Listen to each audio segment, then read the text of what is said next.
Voice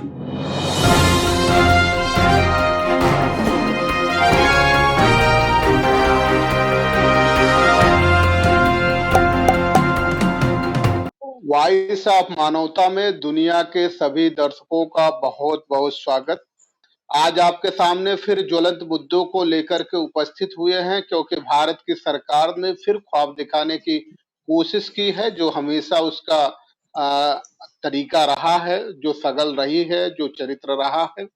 उसी चरित्र को लेकर के फिर से आगे बढ़ने की कोशिश किया है भारतीय जनता पार्टी ने, और ये कहा है कि जो उसकी 2.0, वहां तो 2.0 ही चलता है, 0.0, 0.02, 0.01 इसी तरह की शब्दावली चलती है, क्योंकि वहां सिर्फ अगर कुछ चलता है तो वो आंकड़ों की बाजीगरी चलती है। आंकड़ों की बाजीगरी के अलावा कुछ भी नहीं चलता। आज जिस बात पे खास तौर से हम लोगों को ध्यान केंद्रित करना है कि जो 2.0 मोदी जी का अभियान है, उस अभियान में शामिल क्या होंगे। कहने के लिए वो कागजी कीड़े हैं, या उनके पास जो महकमा है और महकमा के जो मुलाजिम हैं, वो मुलाजिम हमेशा कागज के पन्नों को ही सुनहरा दिखाने की कोशिश करते हैं और सौंदर्य प्रसाधन में ही लग जाते हैं कि कागज के पन्नों को कैसे सौंदर्य प्रसाधन से बेहतर किया जाए, उससे आगे बढ़ने की कोशिश नहीं करते। और जिस तरह से मोदी जी ने एक बात बड़े जोर शोर से कही, वो बात ये कही कि हम किसी भी कीमत पे अपनी देश की सीमाओं का अतिक्रमण नहीं होने देंगे। और जब देश की सीमाओं का अतिक्रमण नहीं होगा तो होगा क्या, आज हम बात करेंगे, उसी टॉपिक पे बात करेंगे। 1967 को लेकर के बीच में आते हैं, जब हमारे देश की प्रधानमंत्री थी इंदिरा गांधी जी, और उस समय चाइना ने धृष्टता की थी, उस समय चाइना ने आग दिखाने की कोशिश की थी, तो पूरी तरह से इंदिरा जी ने मिलिट्री को छूट दे दिया, और परिणाम यह हुआ 1967 में मिलिट्री ने बड़ी बहादुरी के साथ नाथुला सेक्टर पे, जिस पे अटैक करने की कोशिश की थी, जिस पे आक्रमण करने की कोशिश की थी चाइना ने, नाथुला सेक्टर पे, जब इंदिरा गांधी जी उस समय के प्रधानमंत्री 1967 में जब आर्मी को छूट दे दिया, तो आर्मी छूट पाते ही पूरी तरह से अपने शौर्य को दिखाने के लिए तैयार हुई, और उस शौर्य के दम पे जीत हासिल करके आई। नाथुला सेक्टर से चाइना की सैनिकों को भगा करके आई। और आज जो सरकार बार बार दावे करती है कि हम चाइना को आग दिखाएंगे, पाकिस्तान को आग दिखाएंगे, लव लेटर नहीं लिखेंगे, आज वही चाइना बार बार आंखें दिखा रहा, बार बार घुड़की दे रहा है। और हम क्या कह रहे हैं कि चाइना का ऐप डाउनलोड जो किया है उसको डिलीट कर देंगे। क्या मजाक बना रखा है। चाइना का जो ऐप है डाउनलोड आपने किया, उसको डिलीट करने देने से आपका काम हो जाएगा, वो आंख दिखाना बंद कर देगा, आपकी चीजें बंद कर देगी। उस पे बात करेंगे, और इसीलिए बात करने आए हैं। आज 2020 की बात है, 2.0 लेकर के आए हैं। क्या उपलब्धियां हैं, हम आपसे जानना चाहते हैं। आपकी उपलब्धियां 2.0 की ये है कि पूरी तरह से इकोनॉमी क्रैश हो गई है, ध्वस्त हो गई है, भय में लोग जी रहे हैं, भ्रष्टाचार चरम पे है।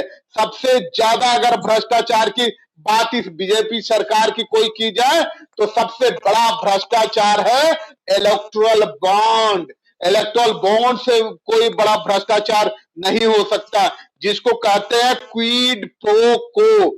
आप हमें इस तरह दीजिए, हम आपको दूसरी तरफ देंगे। आप सीधे सीधे हमें काम दीजिए, हम आपको रिश्वत दूसरी तरीके से देंगे। वो दूसरा तरीका क्या होगा रिश्वत देने का? हम आपको इलेक्टोरल बॉन्ड खरीद करके देंगे।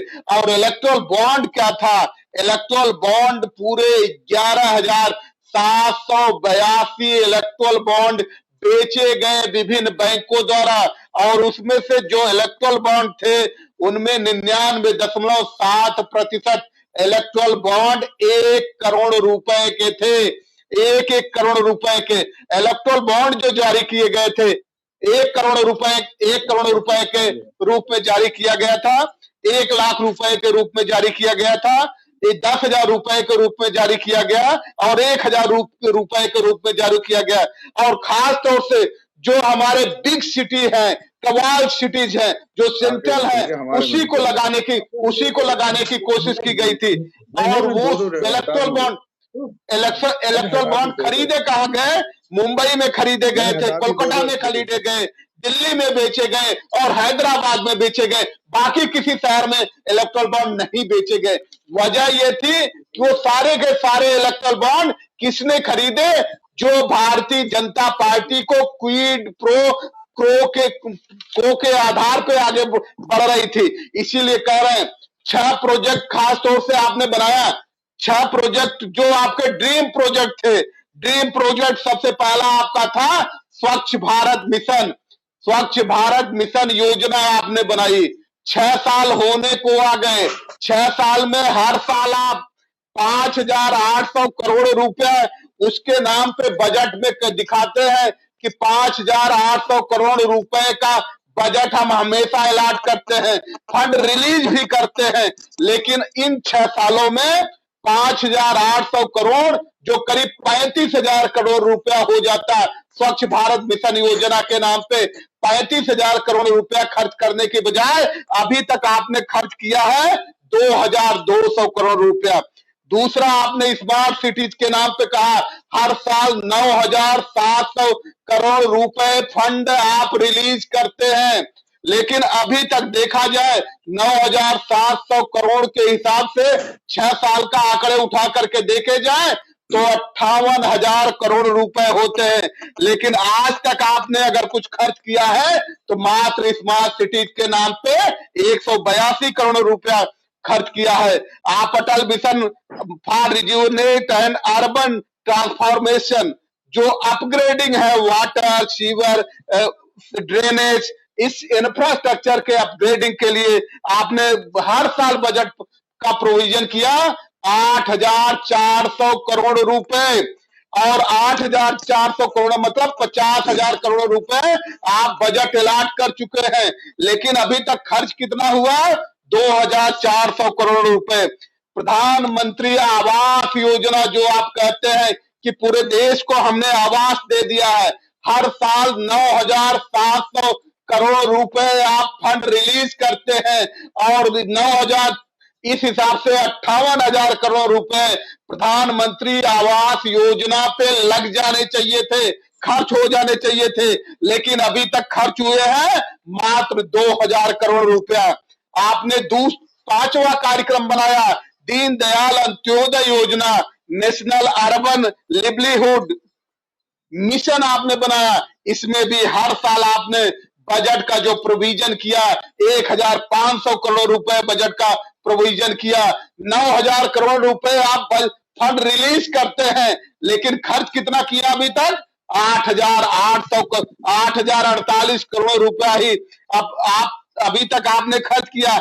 हेरिटेज सिटीज बनाने के नाम पे आपने हर साल 248 करोड़ रुपए का फंड का एलोकेशन किया।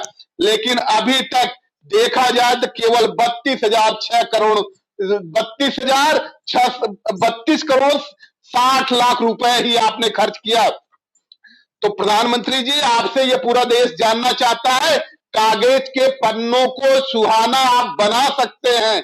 आपके इस गुण से पूरा देश वाकिफ है, पूरी दुनिया वाकिफ है। जिस स्वच्छ मिशन के नाम पे आपने 5,800 करोड़ रुपया हर साल बजट रखा और उसमें 450 करोड़ रुपया हर साल अपनी इमेज डेवलप करने के नाम पे, स्वच्छता अभियान के नाम पे आप खर्च करते हैं और अभी तक उतना पैसा भी, एक बजट का भी पैसा आप पूरा नहीं खर्च कर पाए। और आज आप हमसे कहते हैं आत्मनिर्भर भारत बनेगा। लेकिन ये सच है कि अब आत्मनिर्भर भारत बनेगा। आत्मनिर्भर भारत बनता कैसे है वो ये पूरा देश दिखाना चाहता है कि आत्मनिर्भर भारत बना कैसे जाता है, किस आधार पे केवल बात कही जाती है। गांव में आप सुनते होंगे पहले अगर 50 के दशक, 60 के दशक, 70 के दशक कि जिसकी पैदाइश होगी वो जानता होगा कि जब गांव में शाम होती थी, लोग काम से आते थे, तो गांव में दो चार लोग किस्सा सुनाने वाले होते थे, अच्छे अच्छे किस्सा सुनाते थे और जाकर के लोग किस्सा सुनते थे। आज वही आलम हो गया। हमारे प्रधान सेवक जी भी किस्सा ही सुना रहे हैं। किस्सा से काम नहीं चलेगा, इकोनॉमी पूरी तरह ध्वस्त हो गई है। आज आलम यह है कि 258 टन सोना हम अपना गिरवी रख चुके हैं और आज भी विश्व बैंक पे हम गिड़गिड़ा रहे हैं कि हमको कर्ज दे दिया जाए। विश्व बैंक कर्ज देने को तैयार नहीं है। तो आप बताइए, जो आत्मनिर्भर भारत आप बनाना चाहते हैं, 68,607 करोड़ 7 करोड़ रुपए आप उन डिफॉल्टर का माफ करते हैं, राइट ऑफ करते हैं जो भगोड़े हैं, लेकिन मजदूर जाकर के पूरे देश का निर्माण करते हैं, उन मजदूरों के लिए आपके पास किराए का भी पैसा नहीं है, खाने का भी पैसा नहीं है। इन्हीं सब मुद्दों पर चर्चा करने के लिए हमारे बीच में विद्वान पैनलिस्टों की टीम है। हम उनसे समझना चाहेंगे कि आत्मनिर्भर भारत कैसे बनेगा। भय, भूख, भ्रष्टाचार और अपराध में जो नंबर 1 होने जा रहा भारत, वो कैसे रुकेगा, इस पर चर्चा करेंगे। हम अपने दर्शकों से, दर्शकों को अपने अतिथियों से परिचय करा दें। हमारे बीच में पूर्व डीजे श्री के शर्मा जी उपस्थित है। वॉइस ऑफ मानवता आपका बहुत बहुत स्वागत करता है शर्मा जी। नमस्कार। दूसरे हमारे साथी मनोज यादव जी, जो समाजवादी पार्टी के प्रवक्ता है। वॉइस ऑफ मानवता आपका बहुत बहुत स्वागत करता है। तीसरे हमारे बड़े ही जुझारू साथी, क्रांतिकारी साथी दिनेश यादव जी, जो इलाहाबाद यूनिवर्सिटी के पूर्व छात्र संघ के अध्यक्ष रहे हैं, हमारे बीच उपस्थित है। आप सभी का बहुत बहुत स्वागत करते हुए सबसे पहला प्रश्न हम लेकर के आ रहे हैं शर्मा जी के पास। शर्मा जी, आप ये बताएं कि जब हम कागज पे देखते हैं और वेबसाइट पे जाकर के देखते हैं, नीति आयोग के वेबसाइट पे जाकर के देखते हैं, तो पता चला कि कहानी कुछ अलग होती है। प्रधानमंत्री जी 20 लाख करोड़ पैकेज की घोषणा करते हैं और जब वेबसाइट पे जाकर के देखते हैं तो वित्त मंत्री जी ठेले पर मेला लगा करके, लोन मेला लगा करके घूम रही है। आखिर ये कहानी क्या है शर्मा जी, जरा सा समझाने की कोशिश करें। ये सागर जी और मेहमानों को मेरा बहुत बहुत नमस्कार। थोड़ा लेट हो गया, उसके लिए मैं माफी चाहता हूँ। मैं कहता हूँ सिर्फ ये आंकड़ों की जादूगरी है और स्पीच की जादूगरी है सिर्फ। देखिए, 20 लाख करोड़ के पैकेज की बात जो करते हैं, हमारे पूर्व governor reserve bank of India के उन्होंने रघुराम राजन जी ने भी कहा, हम इसे एडमिट करते हैं, हम इसका स्वागत करते हैं 20 लाख करोड़ रुपए का, लेकिन हमें लोन देके आप जब फैक्ट्री चलाएंगे उसमें बहुत टाइम लगेगा। अब स्टारवेशन की तो अब स्थिति है, भूखा अब मर रहा है आदमी, सड़क पे चल रहा है भूखा अब मर रहा है। मीडियम क्लास का आदमी भी भूखे मरने के कगार पे है। जो इमीडिएट रिलीफ है वो आप कैसे देंगे? 20 लाख करोड़ के पैकेज में इमीडिएट रिलीफ के लिए कोई भी प्रोविजन नहीं है। सबसे पहले हमें ये देखना इस लॉकडाउन के कारण हुआ क्या है। दूसरी तरफ अगर हम देखें, इस लॉकडाउन में जो कोविड-19 का लॉकडाउन हुआ है, इसमें देखिए मैं आपको बताऊं कि 2 करोड़ 80 लाख युवा बेरोजगार हो गया है। 20 से 30 वर्ष के बीच के लोग 2 करोड़ 80 लाख, इससे अलग है जो वो अलग हैं, लेकिन इस लॉकडाउन के दौरान 2 करोड़ 80 लाख रुपए अभी हो गया है। और आगे देखिए अभी क्या क्या होता है। अब इन्हें इंडस्ट्री चलाने में और दोबारा से उन्हें मजदूरों को घर से लाने में, चलाने में, मैं समझ नहीं सकता कितनी भयावह स्थिति होगी हमारे। अब क्राइम की अभी जब आप बात करेंगे कि क्राइम रेट कहाँ जा रहा है, तब मैं उसके बारे में बताऊंगा, उसके बारे में अपनी राय प्रकट करूंगा। लेकिन जहां तक ये अनएम्प्लॉयमेंट, सबसे बड़ी जो हमारे जवान जिनके हाथों से हम लोग खाना खाते हैं, वो इंडस्ट्री चलाते हैं, अनाज पैदा करते हैं, वो हाथ को हम काम नहीं दे पा रहे हैं, फिर हम क्या करेंगे 20 लाख करोड़ के पैकेज का? मेरी समझ में नहीं आता। आंकड़ों का जादूगर कब आप एमएसएमई के बारे में शोर मचाते हैं, मुझे तो समझ में नहीं आता। माननीय प्रधानमंत्री जी, चीफ मिनिस्टर साहब खुद नहीं जानते होंगे हमने कितनी योजनाएं जारी कर दी, खुद नहीं जानते होंगे हमने कितनी योजनाएं इनिशिएट कर दी। मेरी समझ में नहीं आता। इनसे पूछिए तो खुद नहीं जानेंगे। जो आदमी कंपटीशन में जी शर्मा जी, फिर हम आपके पास लौट करके आ रहे हैं। इंडिया का अभी जो अनएम्प्लॉयमेंट का रेशियो आया है वो 28.52% का है। कागज के तो पन्ने इनके एक साल तक तो प्रॉफिट ही नहीं होगा। आप देखिए लोन का कॉन्सेप्ट देखिए, सीए बताते हैं एक साल तक तो कोई प्रॉफिट ही नहीं होगा। अब लोन जब देंगे एक साल तक प्रॉफिट नहीं होगा तो ये भूख मारे कहाँ जाएंगे लोग, मेरा ये कहना है आपसे प्राइमरली। जी जी जी बिल्कुल। अभी अभी जो अनएम्प्लॉयमेंट का रेट है वो अनएम्प्लॉयमेंट का रेट है 28.52%। और अभी जो आंकड़े आए हैं सीएमआई के, वो आंकड़े ये बताते हैं कि 58 मिलियन पीपुल ऐसे अनएम्प्लॉयड हुए हैं। ये आंकड़े अभी कल परसों के हैं कि जो 58 मिलियन जिनकी एज 20 से 30 साल के बीच है, यानी 5 करोड़ 80 लाख लोग बेरोजगार हो गए हैं, बेरोजगार हो गए हैं। सारे के सारे डाटे ध्वस्त हैं और आप कह रहे हैं भारत आत्मनिर्भर भारत। मनोज जी, हम आपसे ये समझना चाह रहे हैं, क्या इस तरह के झूठ बोल करके गुमराह करने की कोशिश की जाएगी? 2013 तक 5 लाख गांवों को का इलेक्ट्रिफिकेशन हो चुका था। 4,82,000 गांवों का इलेक्ट्रिफिकेशन हो चुका था।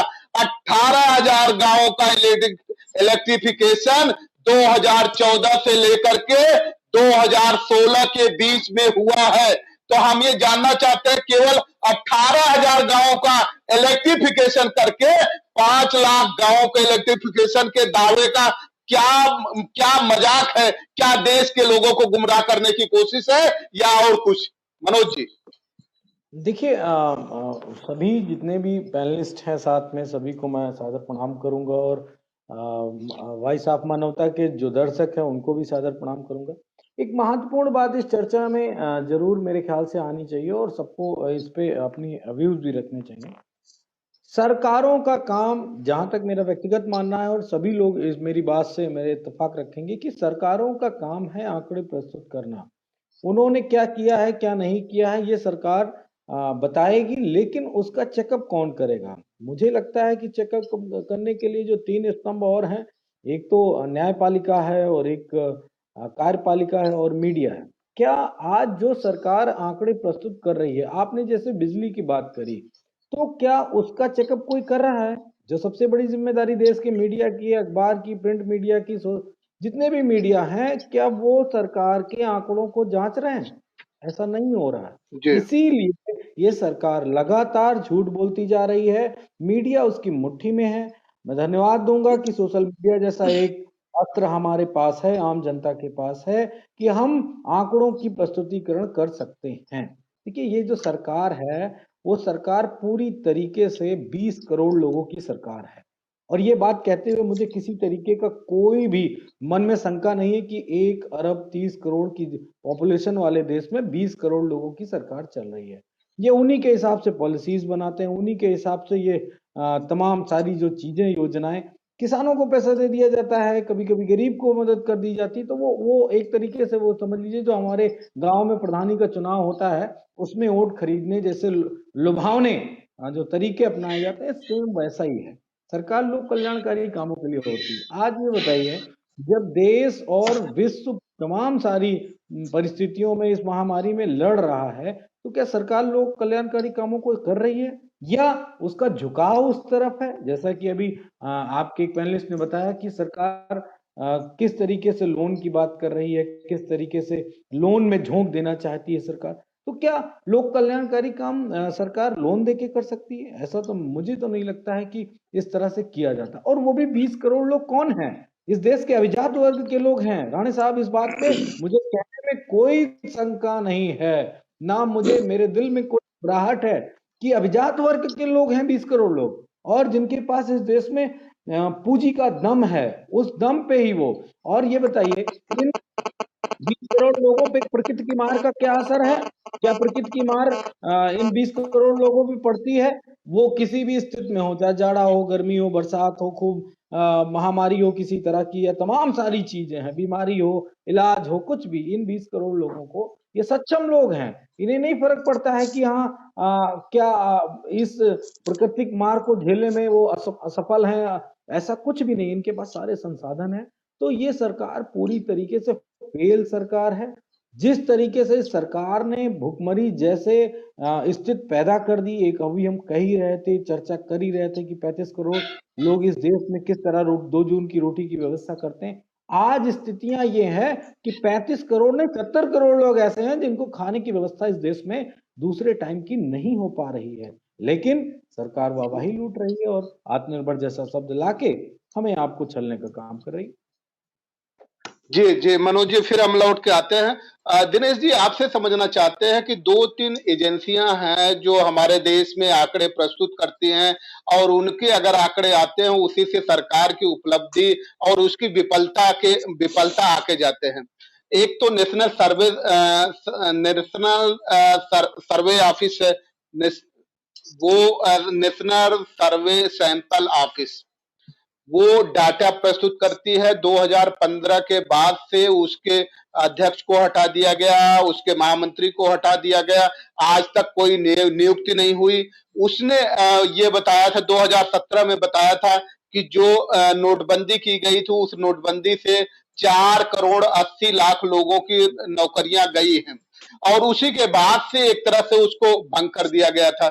आज भी आरटीआई का दावा है, एक आरटीआई हमारे दोस्त ने लगाई थी कि अभी जो 4 अप्रैल को प्रधान सेवक जी ने एक देश के नाम संदेश दिया था, क्योंकि वो संदेश इंडिया का लिखा हुआ संदेश नहीं था, कहीं और का लिखा गया संदेश था। तो उसमें ये जब आरटीआई के जरिए पूछे जाने की कोशिश की गई तो आरटीआई जवाब देता है कि मेरे पास ये आंकड़े उपलब्ध नहीं है। तो इसका मतलब ये है कि ये आंकड़े, जो भी आंकड़े हमसे जानकारी इंफॉर्मेशन मिल सकती है, इंफॉर्मेशन टू राइट जो हमारा 2005 का एक्ट था, उसको पूरी तरह से ध्वस्त किया जा रहा है। तो नेशनल सैंपल सर्वे ऑफिस अगर डाटा देता तो आज ये डाटा दे रहा होता कि इस देश में इस कोरोना के चक्कर में, कोरोना जो आयातित है या प्रायोजित है, जो भी है उस पर बाद में बात करेंगे, जो भी है उस पे करीब 48 करोड़ लोगों की नौकरियां गई हैं, जिसमें से 38 करोड़ लोग ऐसे हैं जो अनऑर्गेनाइज सेक्टर के हैं। सबसे ज्यादा मार उस पे पड़ी है। इतने के बावजूद प्रधानमंत्री को समझ में नहीं आता, या वो उनके अंदर से जो इंसानियत है, जो मानव के गुण होते हैं कि दूसरे की पीड़ा देख करके द्रवित होना, उसके दुख में शरीक होना, ये सब उन पे असर नहीं पड़ता है क्या दिनेश जी? निश्चित रूप से सभी वक्ताओं ने जो अपनी बात रखी उससे अपने आप को संबद्ध करते हुए कहना चाहता हूँ, ये ढोंगी और फरेबी लोग हैं। ये लोग झूठ को इतनी बारीकी और इतनी सलीके से कहते हैं कि और इतनी बार कहते हैं कि लोगों को सही प्रतीत होने लगता है, उस भावना में लोग बह जाते हैं। आपने देखा किस तरीके से जब चुनाव आया तो किन किन तरीकों की घटनाएं हुई, और इस तरह के हिंदू मुस्लिम करके लोग चुनाव जीतना चाहते हैं। रही बात जो इन्होंने पैकेज दिया है, उस पैकेज के बारे में आपको ध्यान होगा कि गृह मंत्री ने सारे बैंकों को बुलाया था आरबीआई मीटिंग, कोई बैंक वाला नहीं गया। और आप ये बता दीजिए किसको इन्होंने लोन दिया। इनके जो अधिकारी हैं, जो ये पैकेज देते हैं, उस पर रातों रात 3 बजे रात में बैंक खुलवाते हैं इनके अधिकारी, कि 4 बजे खुलवाते हैं और तुरंत बता दें कि 1.5 लाख लोगों को लोन मिल गया, 1 करोड़ लोगों को लोन मिल गया। लोन किस सेक्टर को मिला, किसको मिला? इन्होंने कहा कि रेडी वालों को 10,000 रुपया दिया जाएगा। कोई बैंक वाला रेडी वाले को एंट्री नहीं दे रहा है। तो ये सिर्फ झूठ बोलने वाले लोग हैं। और जब से सरकार बनी है, ये पैसा खर्च करते हैं एमयू के नाम पर। एमयू इतना इन्होंने एमयू साइन किया, कहीं कोई रोजगार नहीं दिया, और इतना बड़ा फ्रेब ये लोग करते हैं। यूपीए 1 यूपीए 2 की जो सरकार चल रही थी, उसमें इन लोगों ने लोकसभा के अंदर खड़ा होकर के और एड़ी पर खड़ा होकर के सदन में कहा कि एफडीआई के इन लोगों ने विरोध किया। और आज के समय में देख लीजिए, लगातार सरकारी क्षेत्र में एक भी कोई कंपनी बता दे कोई, जो इनके 6 सालों में कोई सरकारी क्षेत्र की कोई कंपनी की स्थापना किया गया हो जिसमें लोगों को रोजगार मिले। ये हर चीज को प्राइवेट हाथों को बेच करके उससे कमीशन लेने का काम कर रहे हैं। और इसके पीछे बहुत बड़ी साजिश ये है कि दलित और पिछड़े समाज के लोग हैं, जो माइनॉरिटी के लोग हैं, जब प्राइवेट सेक्टर होगा तो उसमें आरक्षण देने के पक्ष में है नहीं, उसमें आरक्षण लागू होगा नहीं। तो सबसे पहले ये दलितों को, पिछड़ों को रोजगार आर्थिक रूप से कमजोर करना चाहते हैं, इसलिए ये सारे जगहों पर आउटसोर्सिंग को बढ़ावा दे रहे हैं, जिससे जहां आरक्षण का लाभ नहीं मिलेगा और आरक्षण का लाभ नहीं मिलेगा, सारे अपने लोगों को भर लेंगे और लोग बेरोजगार हो जाएंगे। तो जो वर्ण व्यवस्था, पुरानी वर्ण व्यवस्था थी, उसको ये लागू करना चाहते हैं। आपको मैं बताना चाहता हूँ, अभी 69,000 की जो भर्ती लोगों ने शुरू की थी उत्तर प्रदेश के अंदर, उसमें क्या हुआ, अरविंद त्रिपाठी लिखा हुआ है लड़के का नाम, और उसके पिता का नाम फलाना त्रिपाठी, और आगे कैटेगरी में ओबीसी लिखा हुआ है। तो इस तरीके से ओबीसी और इस तरह से एसी के लड़कों के हक को छीनने का ये प्रयास कर रहे हैं। आप पूरा मेरिट उठा करके देखिए, उसमें जनरल की मेरिट कितना रंग गई है और एससी ओबीसी की मेरिट कितना रंग गई है। कितना बड़ा घालमेल ये लोग करने का प्रयास कर रहे हैं। इस कोरोना के नाम पर पूरे देश के दलितों, बैकवर्डों को सरकारी नौकरियों के रास्ते को रोकने के लिए तमाम सरकारी कंपनियों को बेचने का काम कर रहे हैं। जो आप देखिए, कल एटलस बंद हो गई, तमाम इस तरह के कार्यों को कर रहे हैं, जिससे ये दलित बैकवर्ड समाज के लोगों के साथ ये छल कर सके, और जब चुनाव आएगा तो हिंदू मुस्लिम कर देंगे। अभी इन्होंने एक नया राग लाया है कि पीओके को दिखा करके कि पाकिस्तान पर हमला कर, नाटक करके कुछ चक्र रच के ये लोग कुछ भी कर सकते हैं। जैसे पुलवामा जैसी घटना हुई तो कर सकते हैं, और ये भावना प्रधान देश है, उसमें इसका लाभ बार बार लेना चाहते हैं। और इस युग में वॉइस ऑफ मानवता ने जिस पहल की शुरुआत किया है, निश्चित रूप से इससे लोगों के ऊपर जो पर्दा पड़ा हुआ है, ये झूठ रूपी भारतीय जनता पार्टी की सरकार जो हर जगह, हर क्षेत्र में झूठ फैला करके और झूठ को बोने का प्रयास कर रही है, उस झूठ को काटने का भी प्रयास आपके माध्यम से होगा, और निश्चित रूप से इनको जनता जवाब देने का काम करेगी। शर्मा जी, आपका तो बड़ा अनुभव है और हम जी समझना चाहते हैं, ये एक बात समझना चाह रहे हैं कि वो हमारी समझ में नहीं आ रहा है कि सपोज करिए आपके परिचित में कोई परिवार है और जी वो परिवार कभी बड़ा समृद्धशाली रहा हो और जी उस परिवार में कोई बच्चा पैदा हो और बच्चा घर की जो उसके पिता ने सारी संपत्तियां बनाई थी, जो चल अचल संपत्तियां बनाई थी, उसको बेच बेच करके कहे कि हम नए भारत का निर्माण कर रहे हैं, तो क्या वो नए भारत, घर का निर्माण कर रहा है या ध्वस्त कर रहा है? देखिए राणे साहब, ये डिसइन्वेस्टमेंट पॉलिसी कोई गलत नहीं है। डिसइन्वेस्टमेंट पॉलिसी गलत इसलिए नहीं है कि इसको डिसइन्वेस्टमेंट जब करते हैं जब खर्चा, हमारा सरकार का खर्चा लगने से ज्यादा होना शुरू हो जाता है प्रॉफिट से, तो डिसइन्वेस्टमेंट कर देते हैं कि प्राइवेट कंपनीज आए और उसको अपना पैसा लगा के उसे संभालें। लेकिन ये तो प्रॉफिट वाली कंपनियों को करे दे रहा है, ये समझ में नहीं आ रहा है। आप प्रॉफिट वाली आप जी हेलो जी जी जी कंटिन्यू प्लीज। आप प्रॉफिट वाली कंपनियों को करे दे रहे हैं, लेकिन सिर्फ इसलिए कर रहे हैं, सब लोग जानते हैं आप अपने चहेते लोगों को सिर्फ प्रॉफिट कराना चाहते हैं। अब देखिए, आज कल एक समाचार था, पढ़ के मुझे बहुत ताज्जुब हुआ। आप एक बहुत बड़ा बिजनेसमैन है, नंबर 2 या 3 पे आते हैं, उसके लड़के को बचाने के लिए सेंट्रल गवर्नमेंट पहली बार रिजर्व बैंक ऑफ इंडिया के खिलाफ सुप्रीम कोर्ट में जाके खड़ी हुई उसे बचाने के लिए। Can you imagine? आप बिलीव कर सकते हैं?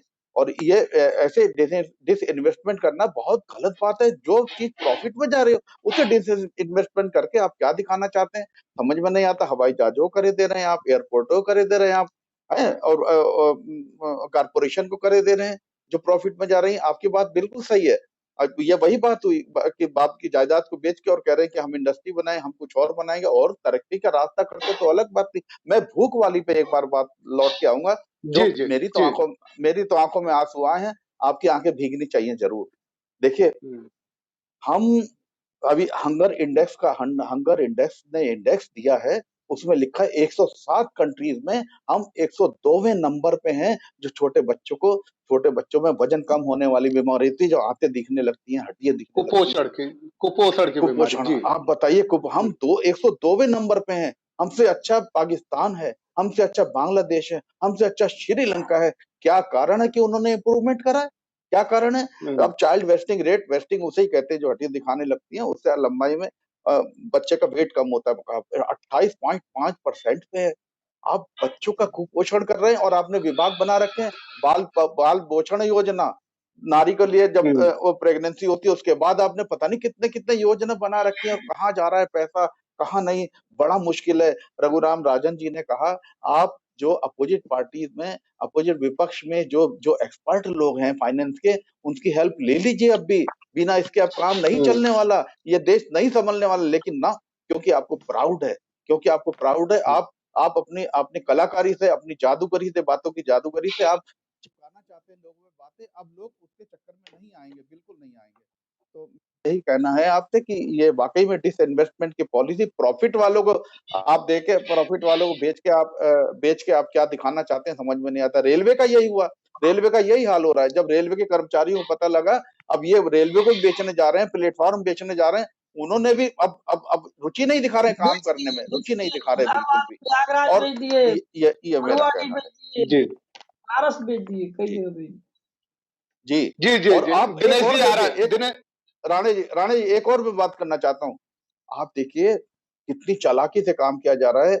जहां पे सेंट्रल गवर्नमेंट में जॉइंट सेक्रेटरी लेवल के आदमी होते थे, senior IAS Uttar Pradesh state से डेप्यूट करते, वहां आप प्राइवेट लोगों को 28 लोगों को आपने भर्ती कर दिया, जॉइंट सेक्रेटरी। आप देखिए आप क्या कर रहे हैं। जो कंपटीशन से आते हैं, आईएएस करके आते हैं, स्टेट में कितने कितने साल की सर्विस में, जब 2-3 साल रिटायरमेंट के रह जाते हैं, डेप्यूट करके सेक्रेटरी बनाते हैं, वहां चीफ सेक्रेटरी बनाते हैं। आप प्राइवेट लोगों को बिठा रहे हैं, 28 लोगों को।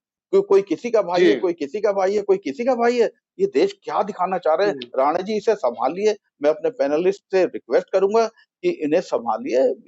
आंकड़ों पे बात करके, राणा जी आपका ये बहुत एप्रिशिएबल काम है, वरना तो दोनों में कोई कुछ नहीं रह गया है बस।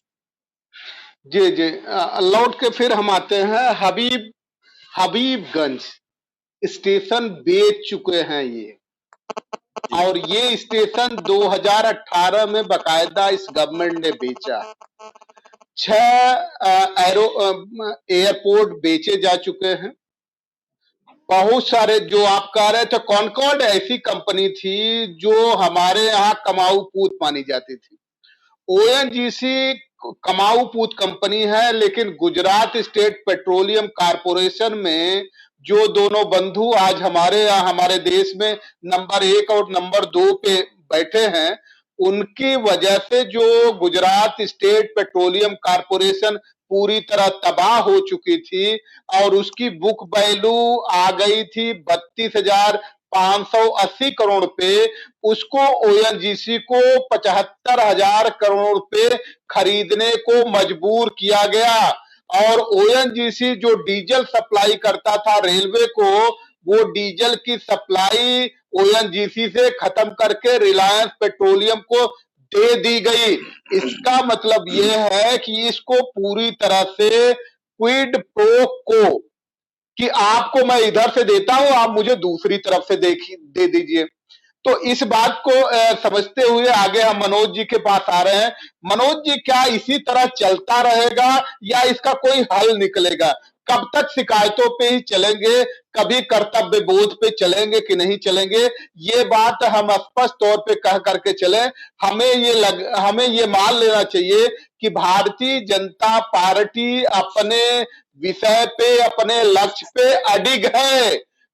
वो कहीं इधर उधर नहीं भटक रही है। उनका लक्ष्य वही है जो गोलवलकर ने बताया था, माधव गोलवलकर ने जो बताया था कि इस देश में 1% से ज्यादा या 2% से ज्यादा लोगों के पास पूंजी नहीं रहनी चाहिए, और ये सरकार केवल 3% लोगों के लिए काम कर रही है। और इन्हीं 3% में 1% उद्योगपति, हमारे गद्दार उद्योगपति कह लीजिए, और 2% लोग वो है जो 2% लोग वो है जो ब्यूरोक्रेट्स हैं, जिसका भी वो मोबाइल बज रहा है, जरा साइलेंट कर लीजिएगा। तो अब ये हम समझना चाहते हैं, बाकी जो 97% लोग हैं, उनका क्या होने जा रहा है इस समय? ये इस देश में जो तबाही के मंजर झेलने पर मजबूर हुए हैं। वो तबाही के मंजर में फंसने वाले 126 करोड़ लोग हैं। देखिए राणे साहब, जो पिछले 6 सालों में बीजेपी ने सरकार चलाई है, उस सरकार चलाने में इन्होंने एक परिवर्तन किया और वो परिवर्तन ये है कि करप्शन ही गवर्नेंस बन गया है। जिस तरीके जी। से सरकार लगातार अपने करप्शन को छुपा रही है, लगातार छुपा रही है, तो वो अब यही हम कह सकते हैं कि इनका जो करप्शन है वही गवर्नेंस है और उसी गवर्नेंस के आधार पे सारी चीजें आज सरकार कर रही है। आप बताइए, सीबीआई है, सीवीसी है, ईडी है, कैग है, ये सारी हमारी देश की महत्वपूर्ण एजेंसियां हैं जो जांच करती हैं, जो आंकड़े प्रस्तुत करती हैं। इन्हीं के आधार पे ये पता चलता है कि मौजूदा सरकार में जो काम हो रहे हैं वो सही काम हो रहे हैं या गलत काम हो रहे हैं। क्या सरकार में जो आंकड़े प्रस्तुत कर रहे हैं वो कैग की रिपोर्ट के हिसाब से अगर उसमें भ्रष्टाचार तो नहीं हो रहा है। लेकिन आप बताइए, 6 साल बीत गए, अगर कैग ने भी कोई रिपोर्ट प्रस्तुत की होगी तो क्या सरकार ने उस पर जांच कराई या सीबीआई पे जांच की? किसी भी तरीके से इन सारी एजेंसीज के द्वारा कोई भी जांच नहीं कराई जा रही है, बनस्पत इसके कि जो कुछ जांचें हो रही हैं उसमें विपक्ष के कुछ नेताओं को डराने के लिए, या अगर मैं तो ये भी नहीं कह सकता कि हाँ उनके खिलाफ केस हैं या नहीं है, बस उतने के लिए ये है। और अगर किसी को अपनी पार्टी में लाना है, कहीं सरकार बनानी है, तो उसके पीछे सीबीआई ईडी लगा दो और उतने तक से ही काम कर लो। पूर्व की सरकार की मैं बात करूं, 10 साल जो यूपी की सरकार थी, उसमें उसी की सरकार में 2G घोटाला हुआ और कैग की रिपोर्ट आई और पता चला, उसी के आधार पे उसकी जांच हुई और उसमें जो भी दोषी थे वो गए। जो कुछ भी था, कोयला घोटाला हुआ, कलमाड़ी जी का ओलंपिक में जो हमारे यहाँ खेल हुए थे उसका हुआ, कितनी सारी चीजें हुई, सब उसी सरकार में 10 साल के टर्नओवर में हुआ। लेकिन 6 साल में किसी भी अगर सरकार के ऊपर आरोप भी लगे तो कोई भी जांच इस सरकार ने अब तक नहीं करवाई। मैं एक बड़ी महत्वपूर्ण बात आपको बताता हूँ कि जो अभी आप बता रहे थे आंकड़े की बैंकों में कितने घोटाले और इस तरह के उद्योगपति जो गद्दार हैं जो पैसे लेके भाग जाते हैं, उसमें इस सरकार ने 17-18 में एक बड़ा बेहतरीन सिस्टम ये लेके चले आए हैं। और ये है कि पहले ये बैंक अधिकारियों की जिम्मेदारी होती थी कि बैंक अधिकारियों पे अगर वो पैसे देते हैं तो अगर वो डिफॉल्ट करता है जो भी लोन, तो बैंक अधिकारियों की जिम्मेदारी बन जाती थी। इस सरकार ने जादूगरी करके बैंक अधिकारियों को जांच के दायरे से अलग कर दिया है। उसने सिर्फ साफ साफ सरकार ने बोल दिया कि आप लोन दो, आपके ऊपर जांच नहीं होगी। और तो वो जो आंकड़े आप बता रहे हैं कि 16 के बाद से लगातार लोन दिया गया, 16 के बाद से लगातार एनपीए हो रहा है, तो ये सारी चीजें इसी कारण से होती चली आ रही हैं। लेकिन एक बात मैं और कहना चाहूंगा कि सरकार भ्रष्टाचार के खिलाफ लड़ने के लिए किसी भी तरीके से कटिबद्ध नहीं है। और वो प्रस्तुत होता है, फिर वो राहुल गांधी जी ने अगर कोई बात कही होगी, चाहे किसी भी जांच को लेके, किसी भी मुद्दे को लेकर, सरकार ने कोई जांच नहीं कराई, उल्टा आंकड़ों में हेराफेरी करके एक प्रेस कॉन्फ्रेंस भी बेहतर तरीके से वो नहीं कर पाए। अब अपराध की बात पे अगर हम बात कर लेते हैं तो इस सरकार ने आते आते मनोज जी अपराध पे आ रहे हैं। मनोज जी आ रहे हैं। दिनेश जी, हम ये समझना चाह रहे हैं कि जिस तरह से ये बात कही जा रही है कि जो विपक्ष के लोगों को सीबीआई, ईडी और एनआईए के जरिए इनको कंट्रोल करने की कोशिश की जा रही, डरा के रखने की कोशिश की जा रही, तो क्या विपक्ष के लोग इसी तरह डरते रहेंगे और देश को बर्बाद होते रहने देंगे? दिनेश जी। नहीं, निश्चित रूप से भारतीय जनता पार्टी अपने मंसूबों पे कामयाब हो रही है। इसलिए मैं कहना चाहता हूं कि विपक्ष के रूप में श्री लालू प्रसाद यादव एक ऐसे व्यक्ति थे जो मोदी और उनकी नीतियों को और संघ की नीतियों को मुखर होकर के विरोध करते रहे। और उसी केस में बाबू जगन्नाथ मिश्रा को कौन सी सजा मिलती है और लालू यादव को कौन सी सजा मिलती है। वही भाजपा के एक नेता थे बंगारू लक्ष्मण, जो 1 लाख के मामले में दलित समाज के थे, उनके खिलाफ सजा हो गई। और तमाम ऐसे करोड़ों गबन करके कोई पूछने नहीं जाता। तो जो हमारे देश की जो बार बार ये बात आती है कि जुडिशरी में भी आरक्षण मिलना चाहिए, शरद यादव जी ने देश की संसद में कई बार कहा, मान्यवर साहब ने भी इसको आधार बना करके लड़ाई लड़ने का काम किया था, मान्यवर कांशीराम साहब ने, कि जुडिशरी में भी हमारे लोगों की आवश्यकता है जो अब तक उसकी पूर्ति नहीं हुई। जो SC/ST आयोग बने वो सब भी सरकारों के कठपुतली रहे, उनके हकों की बात करने से हमेशा कतराते रहे और सरकार जो चाहती तो करते कराते रहे। आज भी जो सिविल सर्विसेज है उसमें कौन कहाँ ठहरता है, आज जुडिशरी में कौन लोग हैं, क्या है, आप आरक्षण को लेकर के किसी भी मुद्दे पर 12-13 में एक त्रिस्तरीय आरक्षण था, उसको लेकर के हम लोग गए कोर्ट। कोर्ट सीधे आरक्षण के खिलाफ ऑर्डर करता है। केरला में आरक्षण के खिलाफ ऑर्डर हुआ। तो इससे लगता है कि जुडिशरी पूरी तरीके से भेदभावपूर्ण आदेश पर आदेश देने का काम करती है। और जो 69,000 जी भर्ती पर जो रोक लगी है, वो सवालों की कम और बेसी पे लगी है, आरक्षण पे नहीं लगी है। मनोज जी, उस पे कल हम चर्चा कर रहे हैं, उस पे चर्चा आमंत्रित की है। तो आज हम जरा से समझने की कोशिश कर रहे हैं। बड़ा बेहतरीन प्रश्न आपने उठाया है। और शर्मा जी चूंकि न्याय के बहुत ही बेहतर जानकार हैं, डीजे रहे हैं, और असली न्याय अगर कहीं होता है तो लोअर कोर्ट तक ही होता है। तो शर्मा जी ये बात जरा हम समझने की कोशिश करेंगे। क्या सॉलिसिटर जनरल किसी व्यक्ति विशेष का मुकदमा लड़ सकता है क्या? उसकी प्लीडिंग कर सकता है क्या? Number 1 point. सॉलिसिटर जनरल तो सरकार की तरफ से कर ही सकता है, लेकिन हाँ अपोजिट पार्टी का नहीं कर सकता जिसमें सरकार उसके खिलाफ हो, है ना। और दूसरी बात, दिनेश जी की मैं एक बात का अप्रिसिएशन करूंगा, बल्कि ये बताना चाहूंगा कि लोअर जुडिशरी में तो आरक्षण है, जैसे सरकार का है वो है, डिस्ट्रिक्ट जज तक आरक्षण है। हाँ, ऊपर नहीं आरक्षण है जो होना चाहिए, मैं भी इस मत का हूँ। और लेकिन आप कह रहे हैं कि कल एक सेकंड दिनेश जी लौट के आ रहे हैं। अरे दिनेश जी आ रहे हैं, आपके पास आ रहे हैं। हम यही कह रहे हैं कि हाई कोर्ट सुप्रीम कोर्ट में होना चाहिए। मैं ये कह रहा हूँ, मैं आपके समर्थन में हूँ। बाकी लोअर जुडिशरी में तो है आरक्षण, और बाकी सॉलिसिटर जनरल तो सरकार का है ही, सरकार की तरफ से पैरवी करेगा ही। जी नहीं, हमारा प्रश्न ये था Sharma ji, solicitor general government का एडवोकेट है, गवर्नमेंट की कोई भी केस वो प्लीड करेगा, गवर्नमेंट के जो भी मुकदमे है वो लड़ेगा। लेकिन क्या वो किसी व्यक्तिगत आदमी का भी मुकदमा लड़ सकता है? इसको और एलाबोरेट करते हैं। अमित शाह के बेटे जय शाह के ऊपर जब 50,000 लगा करके 80 करोड़ 50 लाख 3 महीने में बनाया गया, तो उसका मुकदमा बकायदा गया था। और इसके बाद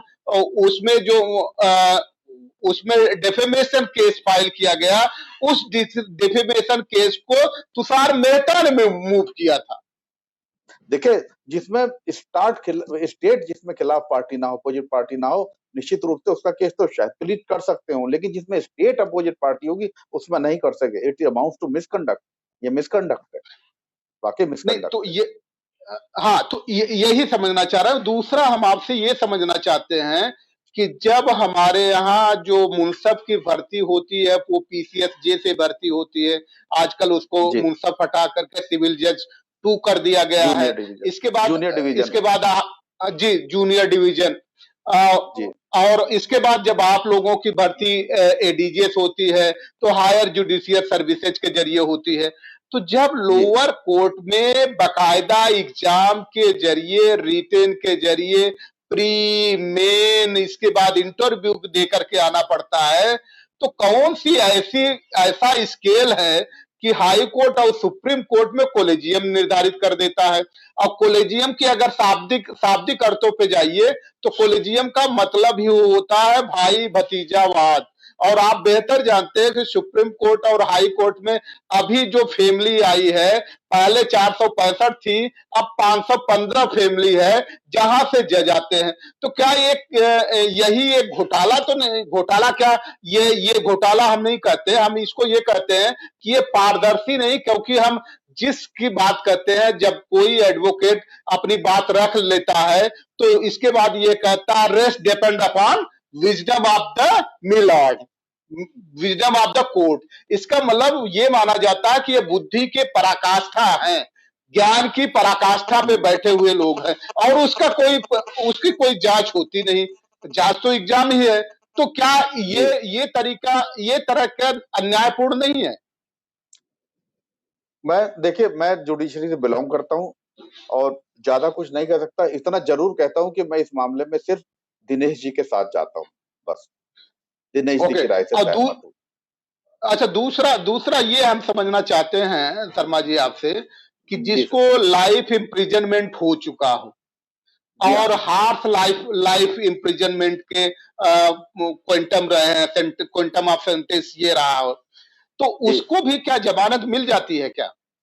जमानत मिल जाती है। उसका प्रोविजन बनाया है नया, उसका प्रोविजन बनाया है 436 बी उसे बोलते हैं सीआरपीसी में, कि जितना लाइफ इम्प्रिजनमेंट को 20 साल काउंट करते हैं फॉर द पर्पज ऑफ अपॉर्चनमेंट, कि उसको अगर डिवीजन करा जाए तो कैसे देखा जाएगा। तो उसमें लिखा है कि अगर किसी ने जेल में उस अवधि की आधी अवधि काट ली है, उससे ज्यादा काट ली है, तो उसे जमानत पे छोड़ा जा सकता है, प्रोवाइडेड, फिर जज को डिस्क्रिशन दिया है, लेकिन वो देखा कि तथ्य व परिस्थितियां कहीं मना तो नहीं करती, तो इतना गंभीर क्राइम तो नहीं है, तब उसे नहीं छोड़ेंगे। या फिर 2 क्राइम तो नहीं कर रखे हैं, पहले से सजा याफ्ता हो, लेकिन हाँ ये प्रोविजन जरूर हो गया है कि अगर 7 साल किसी में तो आधी काट ली है तो जमानत पे छूट जाएगा। उम्र कैद है 20 साल है तो 10 साल में छूट जाएगा, लेकिन एक ये देखना पड़ेगा पर्टिकुलर केस कितनी गंभीरता का है, बस। और हाँ, अच्छा, डेथ इम्प्रिजन जिसमें डेथ सेंटेंस है, वन ऑफ द सेंटेंस, उसमें ये अप्लाई नहीं होता, वो नहीं छूटेगा। नहीं, इसीलिए हम समझना चाह रहे हैं कि दोनों बातें कुलदीप सिंह सेंगर के प्रकरण में दोनों बातें कंट्राडिक्टरी लग रही है। लाइफ जी आजकल जो मेरे ख्याल से क्वांटम ऑफ सेंटेंस है और लाइफ इम्प्रिजनमेंट का है, तो लाइफ इम्प्रिजनमेंट का मतलब लाइफ इम्प्रिजनमेंट ही है। जी जी और इसके बाद भी अभी 1.5 साल भी नहीं हो पाया उनको जेल गए जी हुए, मेरे ख्याल से 7 या 8 महीने हुए, उनको जी उनको जमानत मिल गई है। तो क्या इस आधार पर नहीं, ये तो जो ये इस आधार पे जी नहीं जी मिली होगी कि आधा सेंटेंस काट लिया, उन्हें मेरिट पे जमानत मिली होगी, मेरिट पे मिली होगी एग्जैक्टली जरूर। जी। मनोज जी, हम इसी बात को आपसे बढ़ाते हैं, आप इसको किस दिशा में देखना चाहते हैं? क्योंकि जैसे शर्मा जी बता रहे थे, इनका जो कार्यकाल रहा है न्याय के मामले में और खास तौर से ईमानदारी के मामले में बड़ा प्रिय कार्यकाल रहा है, और ये भी माना जाता था, बहुत सारे लोग मानते थे, अच्छा शर्मा जी के पास गया तो अगर उसमें मेरिट होगी तो तुम्हें बेल मिल जाएगी, फिर कोई सिफारिश करने की जरूरत नहीं है। तो क्या ये क्राइटेरिया खत्म हो गई क्या आजकल? देखिए राणे साहब, ये देश महान इसीलिए कहा गया क्योंकि बहुत सारे ऐसे एग्जाम्पलरी मिलेंगे, ऐसे लोग मिलेंगे जिन्होंने लीग से हट के काम किया और इस तरह का काम किया कि लोग उसका नाम लेते हैं। इसे तो ये देश की महानता की बात है। कुछ परिवर्तन हुआ है अपराध में, मैं जिस अपराध शब्द की बात कर रहा था, और आपने भी कुलदीप सेंगर का मैटर जिक्र किया, तो कुछ बदलाव सा हो गया। जैसे सूरज पूरब की तरफ से निकलता है, लेकिन इस सरकार में सूरज अब पश्चिम की तरफ से निकलता है। कारण कि वो गंभीर से गंभीर अपराधी हो, गंभीर से गंभीर बहुत बड़ी घटना हो, ये सरकार में बैठे लोग, सरकार और सिस्टम को चलाने वाले लोग उसको गंभीरता से अब नहीं लेते हैं। मैं एक तत्कालिक घटना का उदाहरण दे रहा हूँ कि जो केरला की घटना घटी वो बहुत ही निंदनीय है। जिस किसी ने की उसको सजा होनी चाहिए और गंभीर सजा होनी चाहिए। लेकिन आप सोचिए कि एक हाथी जो जानवर है, जानवर के साथ अगर कोई मतलब क्रूरल घटना घटी जो शायद नहीं घटनी चाहिए थी, उसको उसको लेके सरकार कितनी सजग हो गई। सरकार के 2-2 कैबिनेट मंत्री कितनी तेज एक्टिव हो गए, लोग कितनी प्रतिक्रिया सोशल मीडिया पे कितना कुछ शुरू हो गया। लेकिन अगर हम उत्तर प्रदेश की बात करें, उत्तर प्रदेश में जिंदा जला दिया गया। प्रतापगढ़ में बैकवर्ड के लोगों को पेड़ में बांध के जिंदा जला दिया गया। क्या किसी उत्तर प्रदेश में किसी मंत्री का, मैं उन्हीं सजातीय मंत्रियों की और प्रदेश अध्यक्ष की बात करूंगा, क्या किसी का बयान आया? क्या उन्होंने ये बात कही कि ये बड़ी गलत है, ये घटना नहीं होनी चाहिए? बिल्कुल नहीं। चाहे वो इससे पहले तमाम सारी जाने वाली घटनाएं घटना घटी से थी। 1 हफ्ता पहले हत्या की गई मैं थी। मैं इस हाँ, कई सारी चीजें हुई हैं। वो औरैया की जी एक्सीडेंट जी की घटनाओं पे सरकार इतनी संवेदनशील दिखी, महाराष्ट्र की घटनाओं के सरकार इतनी संवेदनशील दिखी, लेकिन एक हाथी के मरने पे वो निंदनीय है, लेकिन उस पे पूरी कैबिनेट आ जाती, बिफर उठती है, केरल सरकार को घेरना शुरू कर देती। अगर ऐसी कैबिनेट में बैठे लोग सेंट्रल गवर्नमेंट में किसी स्टेट में अपराध के खिलाफ अगर बोलेंगे तो निश्चित अपराध का रेशियो कम होगा। मैं ये बात नहीं कह रहा हूं कि अपराध बंद हो जाएंगे। अपराध तो आदिकाल से होते चले आ रहे हैं। जब ये देश ऋषियों मुनियों का था तब भी अपराध थे, जब राम थे तब भी अपराध था, जब कृष्ण थे तब भी अपराध था, जब बुद्ध थे तब भी अपराध था, अशोक थे तब भी अपराध था। अपराध तो रहेगा, लेकिन उसका रेशियो कम किया जा जी सकता है, जी। सिस्टम को मनोज कम। जी, फिर हम आपके पास तो मनोज जी फिर हम आपके पास आ रहे हैं। दिनेश जी, हम आपसे समझना चाहते हैं, चूंकि हमारे पास समय कम है, थोड़ा सा जवाब आप कम शब्दों में दीजिएगा। क्या क्या ये स्पेसीज एक ही है क्या, जो हाथी मारा गया उसकी और जो सरकार में आजकल हो रहा जो आप बता रहे थे, दोनों की स्पेसीज एक ही है क्या? स्पेसीज मतलब प्रजाति दोनों की एक ही है क्या? स्वभाव दोनों की एक ही है क्या? कि जब उस पे घटनाएं होती है तो उनको दर्द होता है, लेकिन इंसानों पे जब घटनाएं होती है तो दर्द नहीं होता है। जी मनोज नहीं, जी। निश्चित रूप से सॉरी ये दिनेश इंसानों जी। को तो भेड़ बकरी समझते हैं। इंसानों को तो ये समझ रहे हैं कि जब हम लॉलीपॉप देंगे, पाकिस्तान पर हमला करा देंगे, किसी मस्जिद पे हमला करा देंगे और हिंदू मुसलमान करा देंगे तो ये वोट की राजनीति कर रहे हैं। आपको मैं याद दिलाना चाहता हूँ थोड़ा सा लीक हट करके कि हाई कोर्ट के जज ने किस तरीके से लेटर लिखने का काम किया था देश के प्रधानमंत्री को कि एक ही चेंबर से 4-4 लोग जज बना दिए गए। तमाम योग्य लोगों के रहने के बाद भी किस तरीके से किस वकील के जूनियर को उनके सीनियर जज तो उनके जूनियर, कैसे उनके चाचा, उनके काका, इस तरह के लोगों को ये करते रहे हैं लोग और उसको आगे बढ़ाने का काम कर रहे हैं और सबको गुमराह करने का काम करते हैं। उत्तर प्रदेश में इतनी मौतें हुई, इतने अत्याचार महिलाओं पर है, उन्नाव के अंदर बलात्कार पर बलात्कार घटनाएं हुई, आपके जौनपुर में हुआ, प्रयागराज में हुआ। किसी मुद्दे पर उत्तर प्रदेश सरकार हो या केंद्र के सरकार के किसी मिनिस्टर की जबान नहीं खुले जब उनके अलावा उनके खिलाफ कोई शासन कर रहा प्रदेश होता है, उसमें छोटी से भी छोटी घटना हो जाती है, उस पर हाय तौबा मचाने के लिए लोग तत्पर रहते हैं, क्योंकि उससे वो मैसेज देने का काम करते हैं और दुर्भाग्य काल चल रहा है इस देश की मीडिया का, जो उसको जैसा वो चाहते हैं वैसा कर रहे हैं। जी, निश्चित तौर पे जो सरकार कर रही है और जिन सूचनाओं को सरकार दबा रही है, चूंकि मीडिया जो लोकतंत्र का चौथा स्तंभ है और मजबूत स्तंभ है, जब कार्यपालिका व्यवस्थित काम नहीं करती, विधायिका व्यवस्थित काम नहीं करती और न्यायपालिका ध्वस्त हो जाती है, तब इस स्वतंत्र पत्रकारिता की देन होती है कि लोगों स्वतंत्र पत्रकारिता की देन होती है कि वो लोगों की आंखें खोले और लोगों को जागरूक करे और जिस तरह से पूरी की पूरी झूठे जुमले प्रस्तुत किए जा रहे हैं, वो जुमले प्रस्तुत करके सिर्फ देश को गुमराह करने की कोशिश की जा रही है। वार्ता से ये निकल करके आया कि भय, भूख, भ्रष्टाचार और अपराध में भारत नंबर 1 होने जा रहा है। प्रधान सेवक जी, आत्मनिर्भर भारत अगर आप बनाने की कोशिश कर रहे हैं, इंफ्रास्ट्रक्चर आपके पास नहीं है और वास्तव में अगर लोग आत्मनिर्भर बन गए तो वो हश्र कहीं ऐसा न हो जो मुसलिनी का हो गया था, जो हिटलर का हो गया था। लोकतंत्र में हिटलर और मुसोलिनी बनने का काम न करें, देश को लोकतंत्रात्मक शासन प्रणाली पे चलने दें और यही देश के लिए ठीक रहेगा। इतिहास चूंकि जिस लेवल पे आप चले गए हैं, इतिहास जब लिखा जाएगा तो इतिहास आपका गंदा न लिखा जाए। कम से कम अभी भी समय है, आप जुमलेबाजी करना बंद करिए और देश को व्यवस्थित रूप से चलाने की कोशिश करिए। सर एक मिनट सर, बस आप तो मैं इतना कहना हूँ, राणा साहब आगे इसी प्रकार की डिबेट होती रहे, कृपया करके उनका जरूर सर बीजेपी वगैरह जरूर एक स्पोक्समैन बिठा लिया करिए साहब। जब भी वो भाग जाते हैं साहब, कहाँ पकड़ के ला पाएंगे हम? रोज आमंत्रण देते हैं साहब, रोज आमंत्रण देते हैं। और हम तो खास तौर से जब डिबेट में होते थे तो चैनल वालों को कह देते थे कि गौतम राणे सागर आएंगे तो हम नहीं आएंगे। तो बहरहाल ये उनकी अपनी समस्या है साहब, हम मुझसे क्या कर सकते हैं। बहुत सारे चैनलों पे शिकायत किया गया था, अब क्या करें, हमारी तो समस्या बड़ी है। हमने तो जो काम किया है, रजत शर्मा जी को पता नहीं क्या हमने रीट्वीट एक कर दिया, एक रीट्वीट में उनकी जमीन इतनी खिसक गई कि वो देश के गृह मंत्री से शिकायत किए, मुख्यमंत्री से शिकायत किए। तो शायद मुझे जो है मुझे प्रवक्ता पद, राष्ट्रीय प्रवक्ता पद से भी हटाया गया, लेकिन ये फर्क नहीं पड़ता है क्योंकि हमने ईमानदारी से काम करने का तय किया है। वो करते रहेंगे, ये समस्याएं आती रहेंगी, देखते रहेंगे। दुनिया के सभी दर्शकों और खास तौर से हमारे सभी मेहमानों का बहुत बहुत धन्यवाद। वॉइस ऑफ मानवता की तरफ से सभी को नमस्कार, सत श्री अकाल, जय भीम, सब बखैर।